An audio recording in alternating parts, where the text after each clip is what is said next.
안녕하세요. 자, 이번 영상에서는 챕터 9 서포트 벡터 머신 강의하도록 하겠습니다. 이번 강의 주제는요, 대표적인 클래시피케이션 문제를 푸는 방법인 Maximum Margin Classifier랑 서포트 벡터 클래시파이어를 설명하도록 하겠습니다. 먼저 서포트 벡터 머신의 모티베이션에 해당하는 Separating Hyperplane에 대해서 설명하도록 하겠습니다. 일단 이제 클래시피케이션 문제니까요. 이제 y라고 하는 response variable이요. 0 아니면 1 이런데 지금 문제는요. 이렇게 마이너스 1 아니면 1 두 개의 클래스를 갖는 상황을 생각해 보도록 할게요. 그리고 이 문제에서 우리가 주어진 정보는 프리딕터 두 개, x1과 x2 이렇게 되는 거죠. 그래서 이 부분을 우리가 그림으로 표현을 해보면요. 여기가 x1에 관한 축, 이쪽이 x2에 관한 축, 그리고 y가 마이너스 1인 경우에는 뭐 이런 식으로 모여 있고요. 그 다음에 y가 플러스 1인 경우는 이렇게 빨간색으로 모여 있다고 가정을 할게요. 자, 이게 대표적인 이제 클래시피케이션 문제의 설정이라고 할 수가 있고요.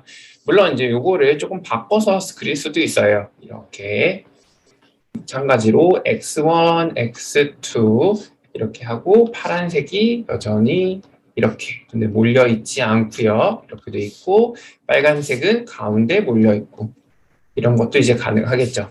하지만 우리는 여기 있는 첫 번째 케이스를 생각하고 설명하도록 할게요. 자, 일단은 이제 두 클래스가 linearly separable이라는 소리가 뭐냐면 이제 두 개의 지금 파란색 그룹이랑 빨간색 그룹이 나눠져 있느냐. 자, 왼쪽과 오른쪽 두 그림은 다 나눠져 있죠. 근데 왼쪽은요, 어떤 선을 그렸을 때 보라색으로 이렇게 선을 그려볼게요.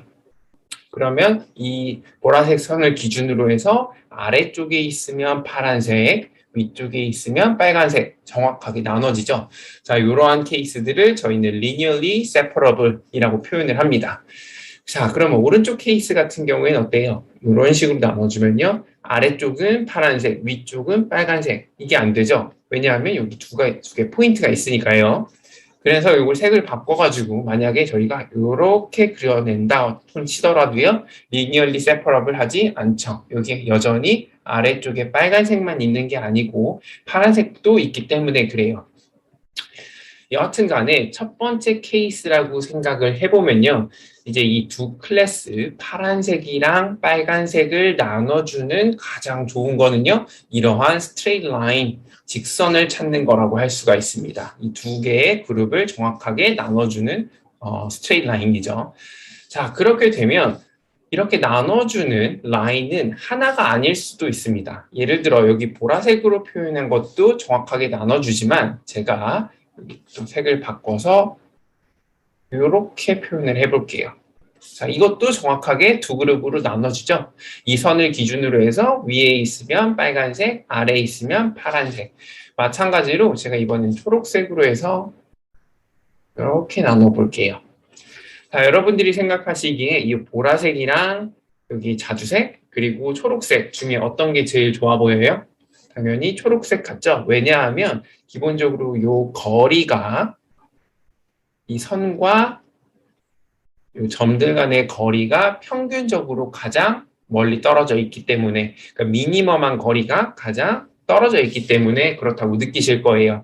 상대적으로 요 자주색 같은 경우에서는 이 포인트는 만약에 여기에 노이즈가 조금이라도 들어간다면 즉 메저먼트 에러가 들어간다고 치면 여기에서 관측이 될 수도 있었거든요. 그렇게 되면 에러가 발생하겠죠.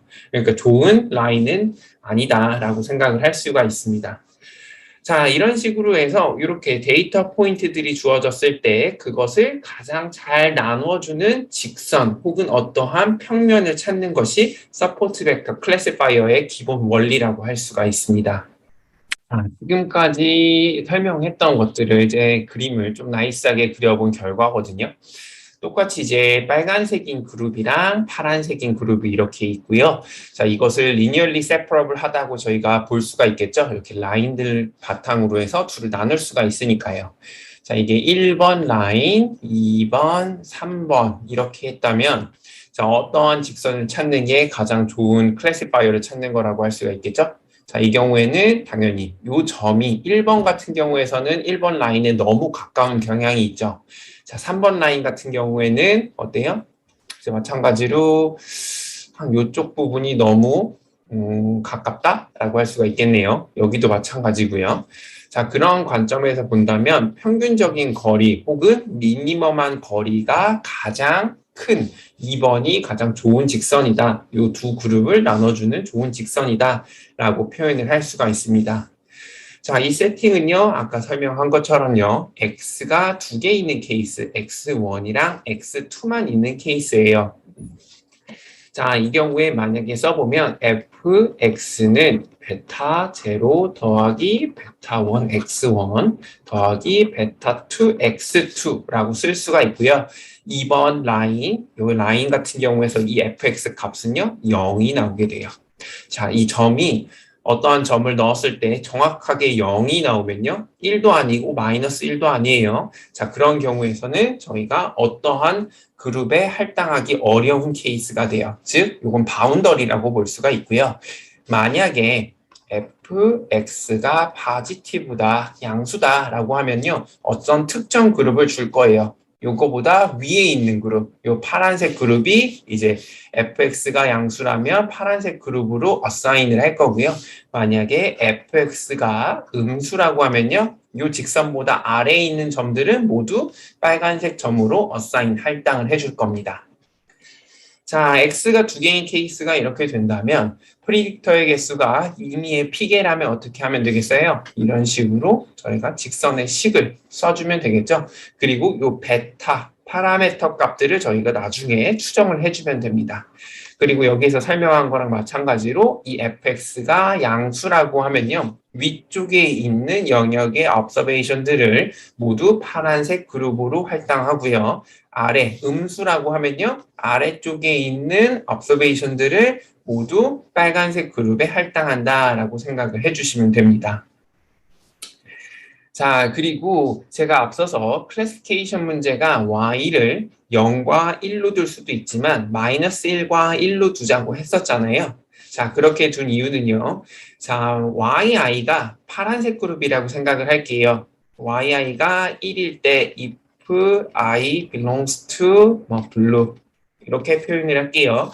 자, 그러면 fx가 양수일 때 저희는 이 observation을 파란색으로 할당한다. 즉 1로 할당을 한다라고 했었죠.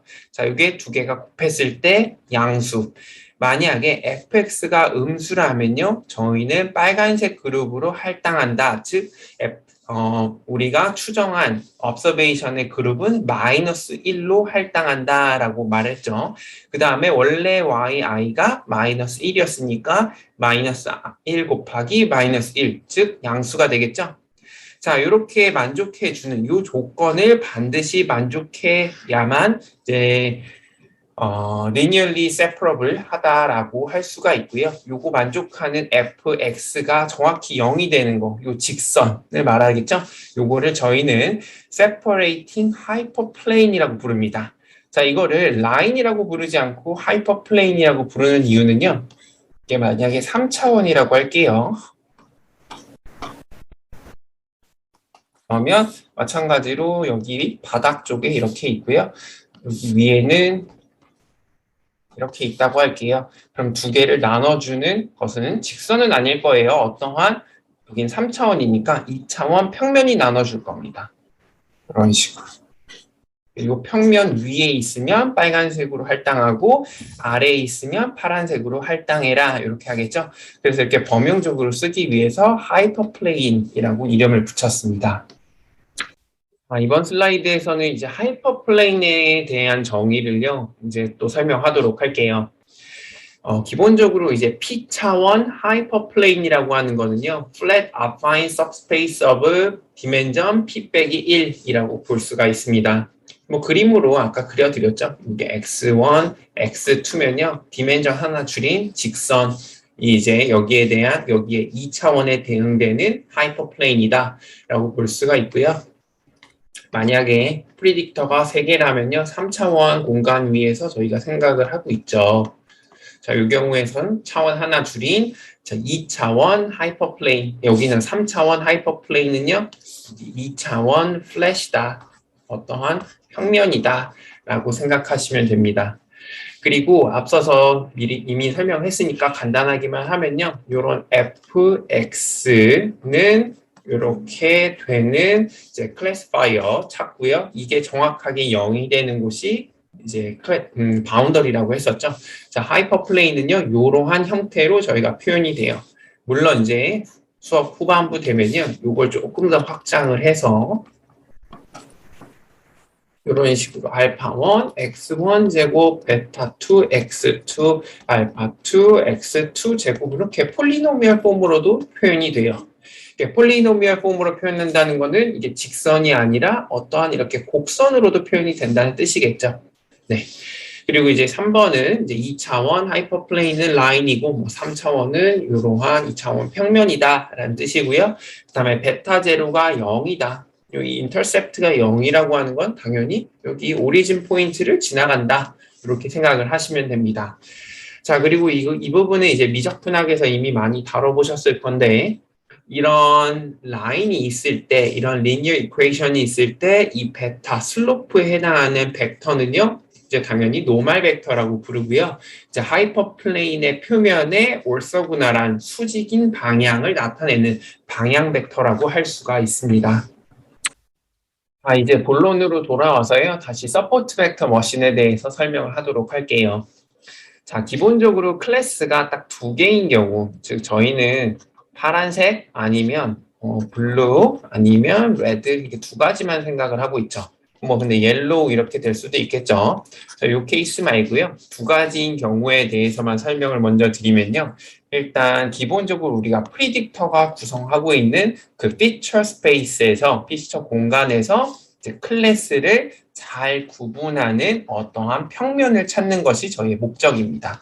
즉 계속 똑같은 그림을 그리고 있는데 만약에 파란색 이렇게 되어 있다면 저희가 원하는 거는 이걸 가장 잘 구분해주는 직선 혹은 어떠한 곡선을 찾는 거라고 할 수가 있겠죠.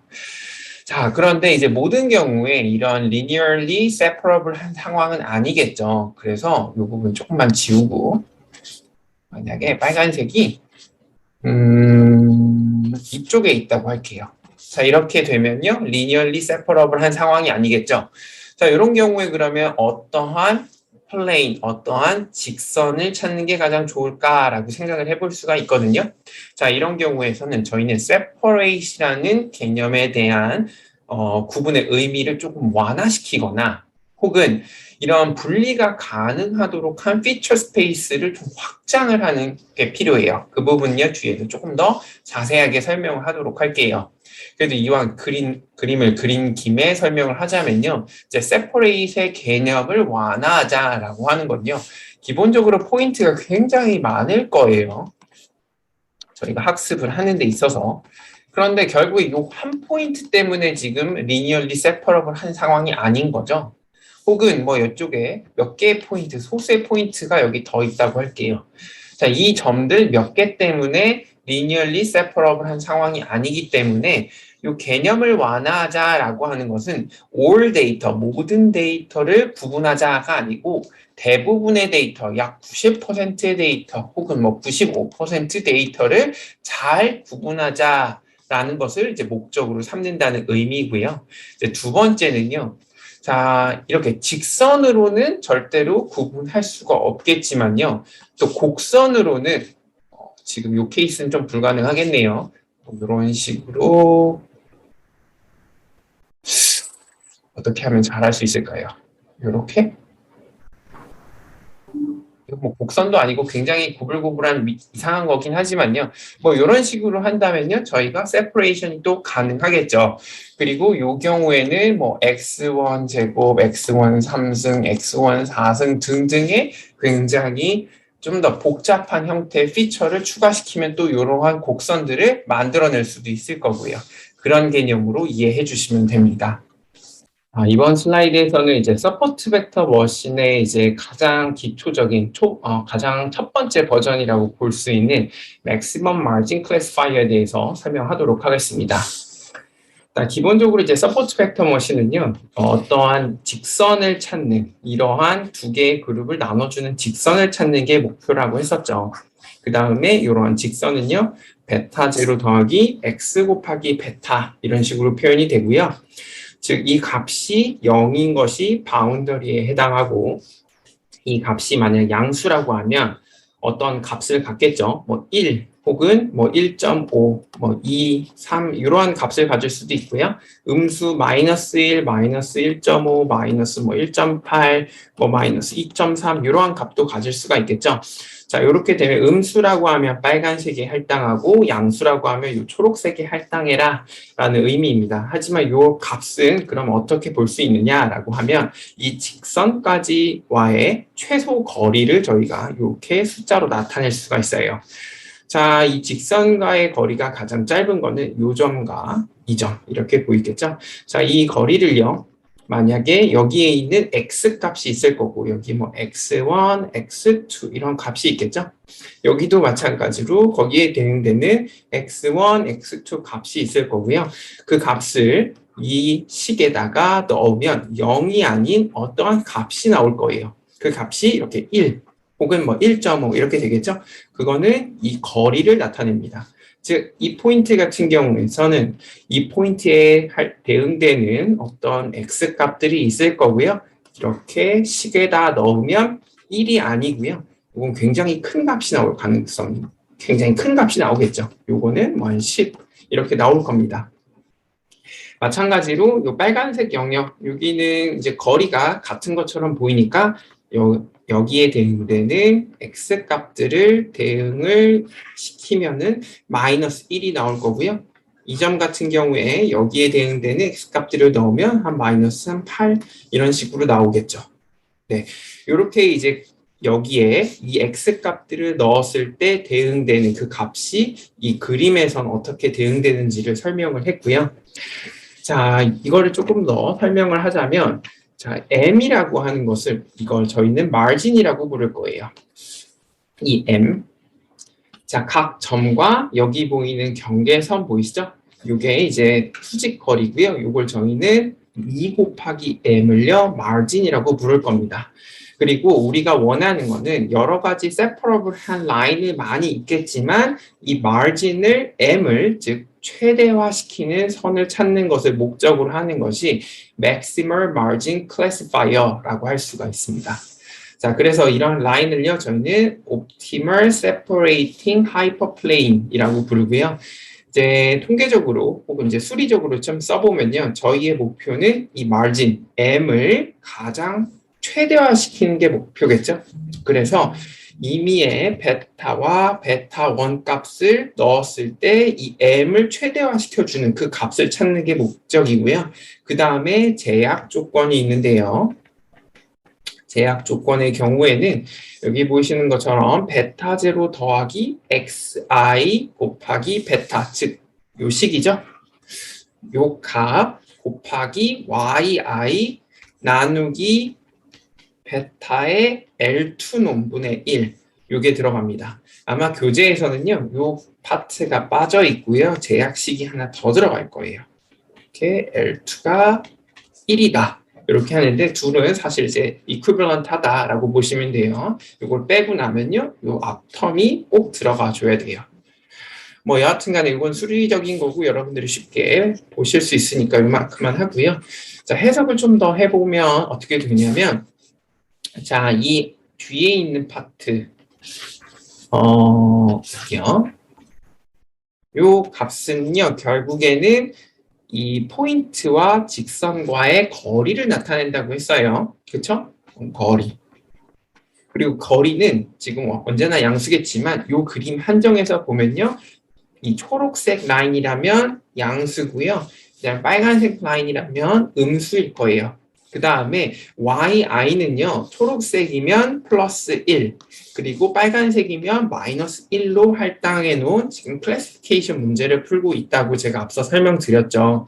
그래서 이 거리가 양수일 때 플러스 1 곱하면 여전히 양수죠. 거리가 음수일 때 yi는 마이너스 1일 테니까 곱하면 여전히 양수가 될 거예요. 그렇죠? 근데 만약에 거리가 양수인데 거기에 대응되는 observation이 음수다라고 하면 이 값은 음수가 되겠죠? 마찬가지로 거리가 음수인데 거기에 대응되는 observation이 이제 플러스 1이다라고 하면 이 값은 음수가 될 거고요. 즉, 이 제약 조건은 m이 양수일 때 절대 만족시킬 수가 없습니다. 이 경우. 즉, 이 말이 의미하는 바는 첫 번째, 모든 데이터가 잘 separating이 되어야 된다.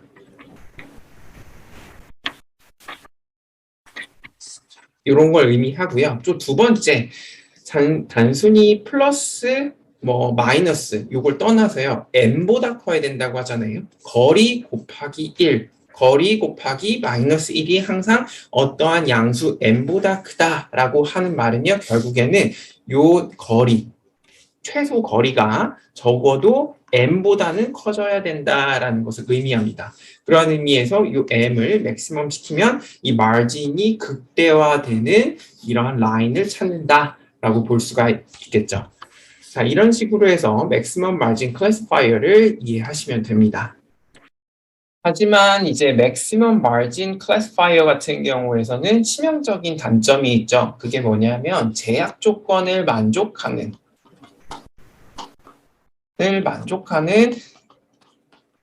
베타값 그리고 margin, m을 찾는 게 목적인데요.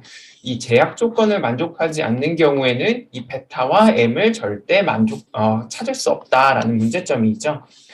이러한 문제점이 발생하는 대표적인 이유가 non-separable 데이터 때문에 그렇습니다. 여기 보이는 그림이 이제 대표적인 non-separable 데이터의 예제고요. 또 한 번 더 설명을 드리면요. 여기 그림에서는 파란색 클래스랑 빨간색 클래스 두 개가 잘 표현이 되어 있는데 이 두 개의 클래스를 나눠주는 직선을 찾을 수 있느냐라고 한다면 이런 식으로 그려보면 찾을 수가 없죠. 마찬가지로 이런 식으로 그려도요. 찾을 수가 없습니다. 이 부분은 여러분들이 아무리 시도해도 안 될 거다라는 거를 쉽게 알 수가 있을 텐데요. 자, 이런 경우를 저희는 non-separable 데이터고 이런 경우에서는 maximum margin classifier를 적용을 할 수가 없습니다. 자, 그러면 이러한 경우가 흔히 발생하느냐라고 하면 네, 굉장히 흔히 발생을 합니다. 그럼 언제 발생하느냐라고 하면 여기 보이는 것처럼 만약에 high dimensional 데이터다. 이렇게 된다라고 하면요. 이런 경우가 좀 드물게 발생하고요. 저희가 이런 경우에는 어떻다 그랬어요? 분석이 굉장히 어려운 케이스라고 했었죠. 근데 n이 p보다 월등히 큰 경우 이거는 이제 low dimensional setting 혹은 빅데이터 세팅 이렇게 부를 수가 있겠죠. large sample setting에서는요. 이렇게 non-separable 데이터가 흔히 발생을 하게 됩니다. 자, 이 부분 이해를 돕기 위해서 또 그림을 한번 그려보도록 할게요. P는요, 2로 여전히 고정을 시켜 놓을게요. 자, observation이요. 만약에 한 개라고 하면 구분이 아예 안 되니까요. 두 개부터 시작할게요. 자, 이렇게 두 개.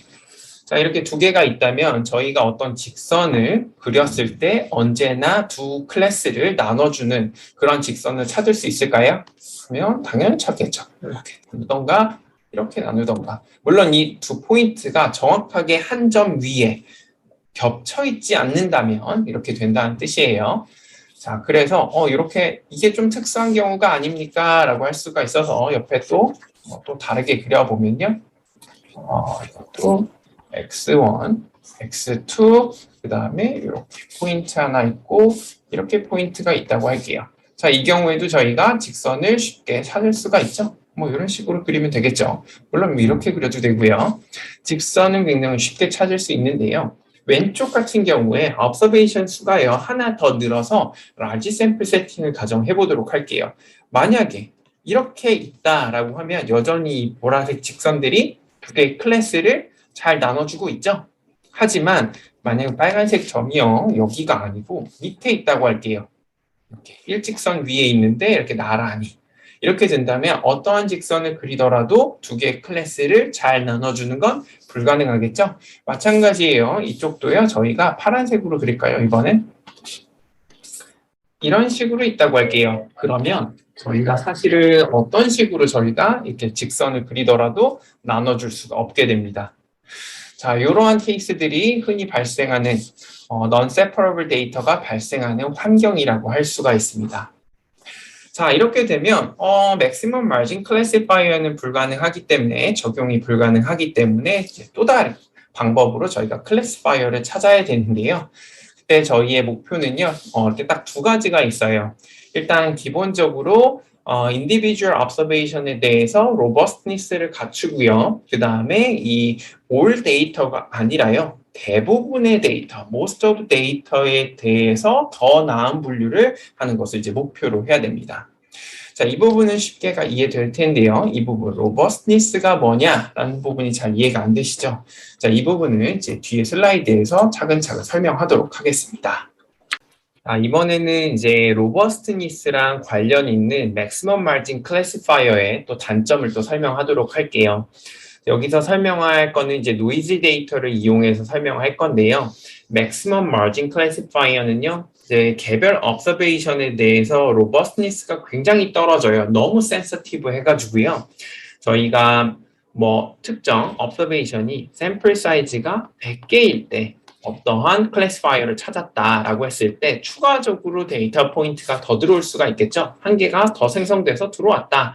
그럼 더 정확한 클래시파이어를 찾는 게 목표여야 되고 이 둘은 큰 차이가 없는 게 좋겠죠. 차이가 너무 크면 그 전까지 100개로 했던 게 무슨 의미가 있습니까? 라고 했을 때 답변을 전혀 못하니까요.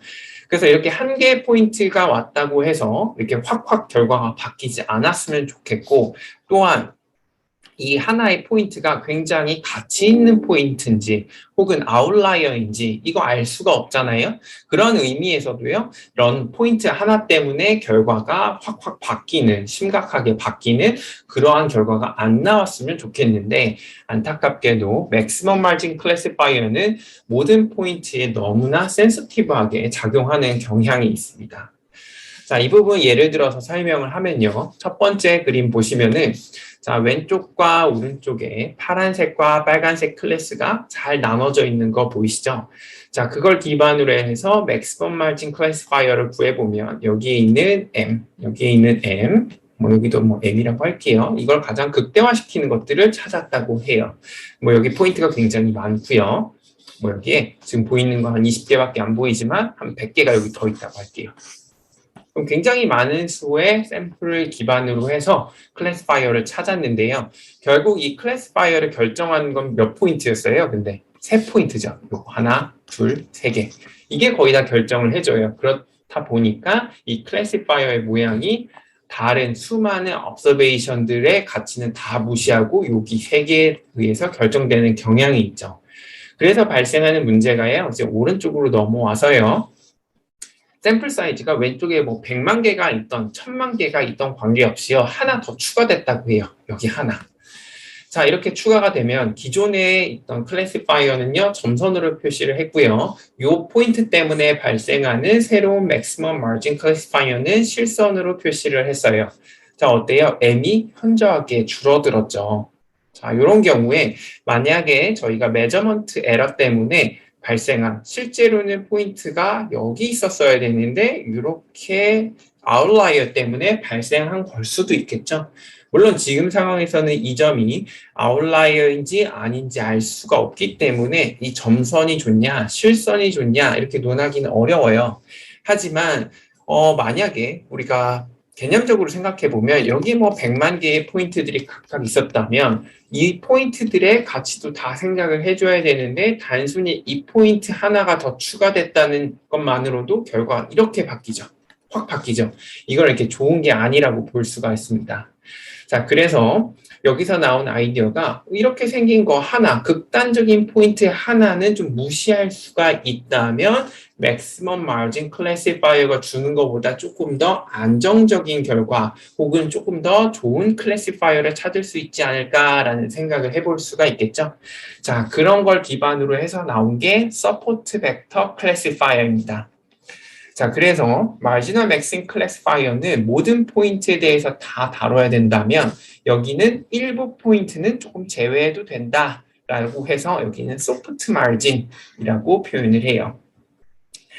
다시 한번 얘기해서 모든 관측치가 하이퍼플레인의 올바른 쪽뿐만 아니라 마진의 올바른 쪽에 있게 가능한 최대한 마진을 찾는 대신에 그게 이제 맥시멈 마진 클래시파이어죠. 자, 일부 관측치가 마진의 잘못된 쪽 또는 심지어 하이퍼플레인의 잘못된 쪽에 있는 것을 허용하는 것이 서포트 벡터 클래시파이어라고 할 수가 있습니다. 이 부분을 저희가 그림으로 또 그려서 설명을 드리면요. 두 개의 케이스를 그려왔어요. 여기 케이스 1, 케이스 2 이렇게 돼 있고요. 그다음에 여기 있는 solid line이 이제 실선이요, 서포트 벡터 클래시파이어이고요. 여기 있는 점선이 이제 margin이라고 보시면 돼요. 이게 수직거리가 m이라고 보시면 돼요. 자, 이 경우에 보면 maximum margin classifier라고 했다면 이 실선은 절대 구할 수가 없었을 겁니다. 물론 좀 다른 형태의 실선을 구했겠죠. 그래서 해석을 좀 더 해보면 이 8번은 이 margin 내에 있죠. 그 maximum margin classifier 입장에서는 요거를 바깥으로, 이 margin 바깥으로 내보내는 어떠한 선, 이런 식으로 이렇게 그려지겠죠. 그 다음에 요게 m, 이쪽 부분이 일부 가까우니까 이렇게 m으로 설정해서 구했겠지만 서포트 벡터 클래시파이어 같은 경우에서는 약간의 모든 데이터에 대해서 마진 바깥으로 밀어내라 이런 게 아니고 대부분의 데이터에 대해서만 밀어내라 라고 했기 때문에 8번과 1번 observation은 이렇게 마진 내에 들어올 수도 있습니다. 물론 이제 2번이랑 9번도요. 이 마진 바운더리에 딱 걸려 있죠. 안에 있는지 바깥에 있는지는 잘 모르겠어요. 자, 근데 이제 이 케이스는 사실은 이제 서포트 벡터 클래시파이어도 좋지만 맥시멈 마진 클래시파이어도 좋을 수도 있거든요. 그래서 좀 이제 장점을 서포트 벡터 클래시파이어의 장점을 좀 극대화하기 위해서 non-separable 데이터로 한번 적용을 해볼게요. 자, 이 경우 보시면요. 일단은 지금 위쪽이 파란색 두기로 했으니까 이제 보시면은 자 10번, 7번, 9번 마진 바깥에 혹은 경계에 있으니까 잘 됐고요. 8번은 어때요? 마진 내에 있으니까 잘은 안 됐지만 그래도 올바르게 분류는 가능하다라고 볼 수가 있겠죠. 근데 12번 보시면 어때요? 아예 다른 쪽 영역에 있죠. 다른 쪽 사이드에 그 영역에 있기 때문에 잘못 분류하고 있죠. 하지만 이런 게 아웃라이어가 될 수도 있으니까 이거는 지금 무시하고 서포트 벡터 클래시파이어가 이렇게 바운더리를 생성을 해냈습니다. 마찬가지로요. 이제 좀 색깔 바꿔서요. 1번은 마진 내에 있고요. 11번 보시면 어때요? 이것도 원래는 파란색으로 둬야 되는데 11번은 빨간색이죠. 자, 이것도 에러를 어느 정도 허용을 해줬다라고 봐서 서포트 벡터 클래시파이어의 장점이다라고 할 수가 있습니다. 자, 그래서 이제 서포트 벡터 클래시파이어를 좀 요약을 해보자면요. 기본적으로 어느 정도의 에러를 허용해주면서 마진을 맥시마이즈 시켜주는 게 목표인데요. 기본적으로 에러를 허용시켜준다고 했지 에러를 또 너무 많이 허용해주면 또 잘못된 이 경계선을 찾을 가능성이 있거든요. 그렇기 때문에 여기서 말하는 것처럼요. 이제 이 바운더리 잘못된 쪽에 있는 점들이 너무 많이 어긋나지는 않도록 하면서도 정확하게 분류된 점들을 가장 잘 구분하는 이 하이퍼플레인을 찾는 것이 목표라고 할 수 있습니다. 자, 이 목표를요, 앞서 설명한 것처럼 maximum margin classifier처럼 저희가 수식으로도 표현이 가능하거든요. 그래서 이제 필요한 노테이션이 이 제타 i인데요. 제타 i는 i번째 점이 마진의 잘못된 쪽, 이 점선, 마진의 잘못된 쪽, 이 라인 안쪽에 있는 양을 나타내고 있고요. 그 다음에 maximum margin classifier랑 마찬가지로 저희는 이 거리 m을 극대화시키는 게 목표예요. 혹은 뭐 마진을 극대화시킨다고 하면 이 m이라고 주면 되겠죠. 근데 뭐 이는 의미 없으니까요. 이 마진을 극대화시켜주는 이 베타 제로와 베타 1을 찾는 게 목표고요. 이때 제약 조건은 아까 이제 maximum margin classifier는 설명한 대로 yi 곱하기 베타 제로 더하기 x 베타 이게 m보다 커야 된다라고 설명을 했었잖아요. 근데 이번에는 여기에 이제 yi 곱하기 베타 제로 더하기 xi 곱하기 베타가 단순히 m이 아니고요. m 곱하기 어떠한 숫자예요. 이렇게 zi 이렇게 있어서 만약에 zi가 뭐 0.5다라고 하면 2분의 m 이렇게 되겠죠. 그 다음에 zi가 3분의 2다라고 하면은 3분의 m 이렇게 될 거고요. zi가 만약에 1보다 더 크다라고 하면 이 숫자는요 음수가 되겠죠. 그래서 완전히 반대쪽 하이퍼플레인에 있는 것도 허용을 해주겠다라는 것을 의미합니다. 하지만 아까 여기 말한 것처럼 대부분의 점에서 잘 되는 걸 목표로 하죠. 자, 잘못된 쪽에 있는 게 너무 많지는 않기를 원해요. 그렇기 때문에 이 zi가 사실은 뭐 0일 때가 가장 좋은 거고요. 그렇죠? 그 다음에 zi가 뭐 2분의 1이다. 뭐 이런 거는 뭐 마진 영역 내에 있으니까 적어도 괜찮은 편이고 1보다 더 크다라고 하는 거는 이 클래시파이어 반대편에 위치해 있는 것도 허용해 줘야 된다라는 걸 의미하죠. 즉 zi가 크면 클수록 허용해 줘야 되는 에러의 정도가 굉장히 크다는 걸 의미해요. 그리고 이 에러는 어느 정도 저희가 컨트롤하고 싶으니까 summation of zi가 어떠한 값 c보다 작거나 같기를 원합니다. 이 zi는 뭐 참고로 이름을 slack variable이라고 부르고요. c는요 튜닝 파라미터라고 부릅니다. 슬랙 베리어블이랑 튜닝 파라미터에 대한 이해를 조금 돕기 위해서 좀 자세하게 설명을 드린다면요. 이 제타 1, 제타 2, 제타 n은요. 각 관측치들이 마진 또는 이제 하이퍼플레인의 잘못된 쪽에 있는 것을 이제 허용해 주는 수치라고 보시면 돼요. 그래서 아까 제가 말씀드린 것처럼요. z이가 0이면요. 아, 이번 제 관측치가 마진의 오른쪽, 올바른 쪽에 있다라고 볼 수가 있고요.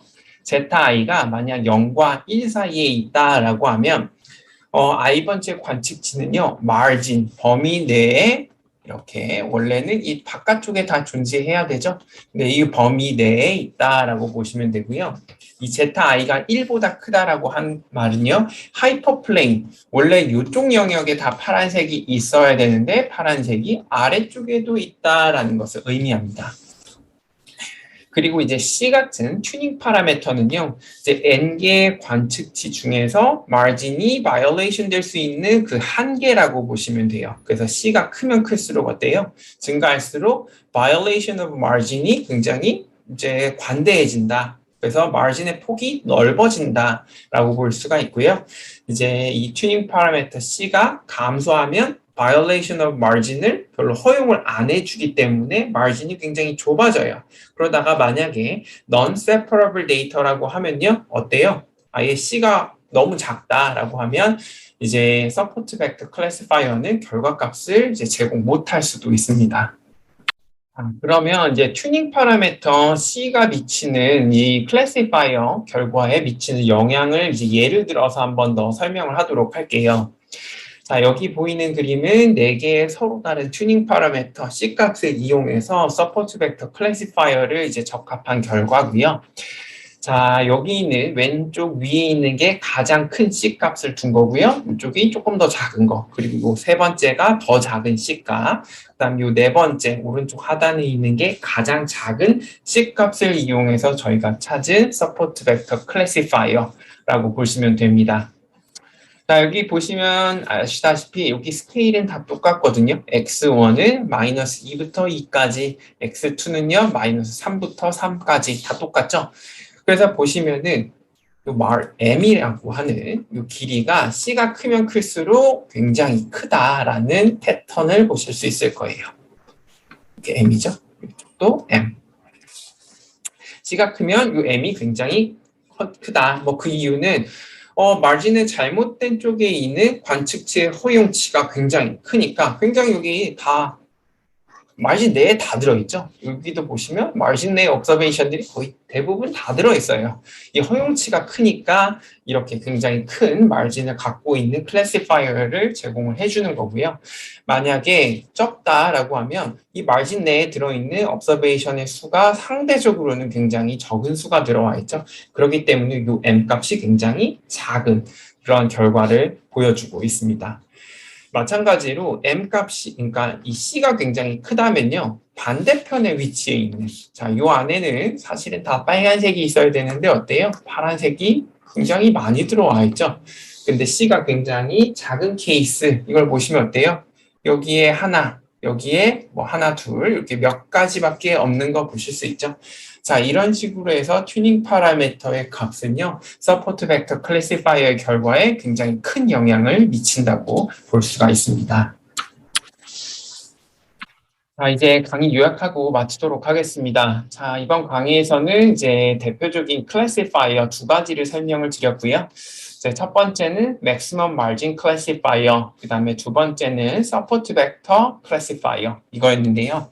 둘의 차이는 maximum margin classifier 같은 경우에서는 모든 데이터를 잘 separate 하자, 구분하자 이걸 목표로 했다면 support vector classifier는 일부 몇몇 개의 아웃라이어 혹은 일부 몇몇 개의 observation들은 좀 무시하고 에러를 좀 허용해줘서 대부분의 데이터만 separate, 분리를 잘해주자라는 것을 이제 목표로 한다고 설명을 드렸습니다.